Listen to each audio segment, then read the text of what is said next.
Answer questions 1 to 6. Hello? Oh, hello. I wanted to inquire about hiring a room in the village hall for the evening of September the 1st. Let me just see. Yes, we have both rooms available that evening. There's our main hall, that's got seating for 200 people. Or there's the Charlton room. Sorry? The Charlton room. CHARLTON.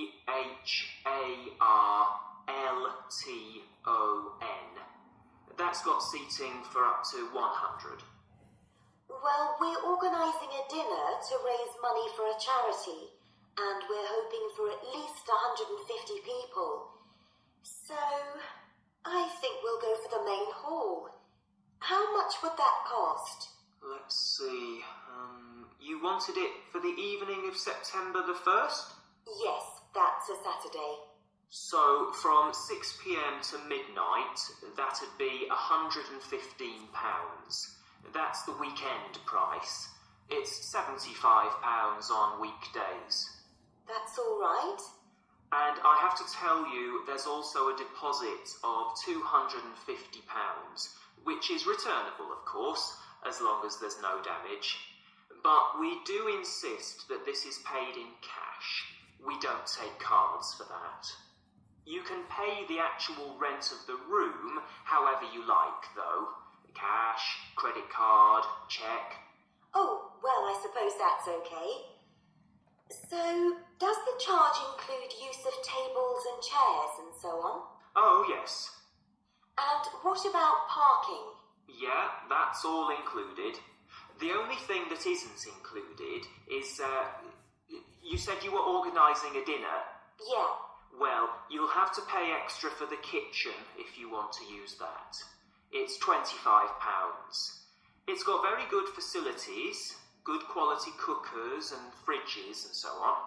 Okay. Well, I suppose that's all right. We can cover the cost in our entry charges. Right, so I'll make a note of that.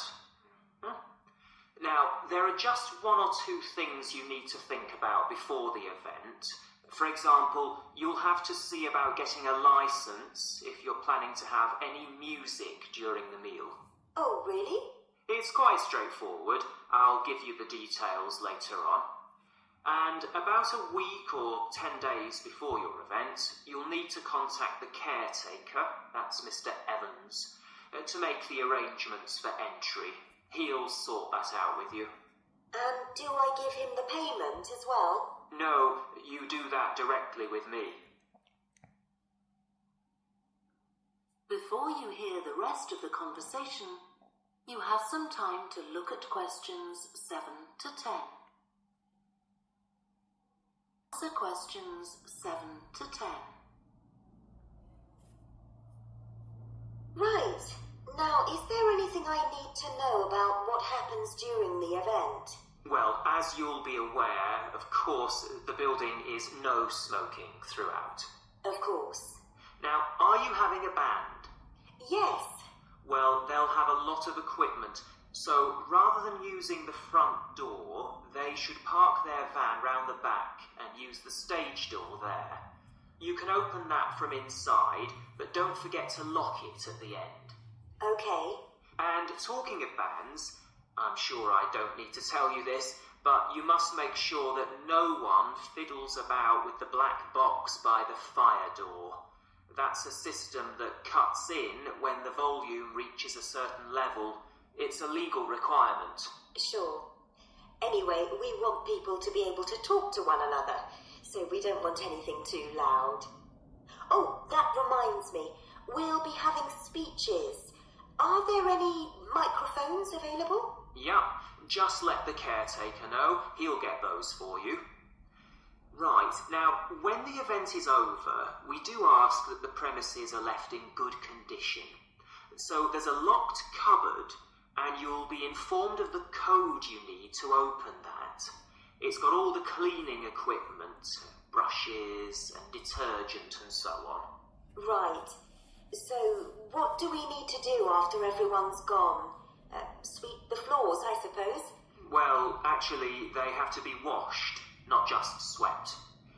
Then you'll be provided with black plastic bags, so all the rubbish must be collected up and left outside the door. Of course. We'll make sure everything's left tidy. Oh, and I forgot to ask. I presume we can have decorations in the room? Yes, but you must take them down afterwards. Sure.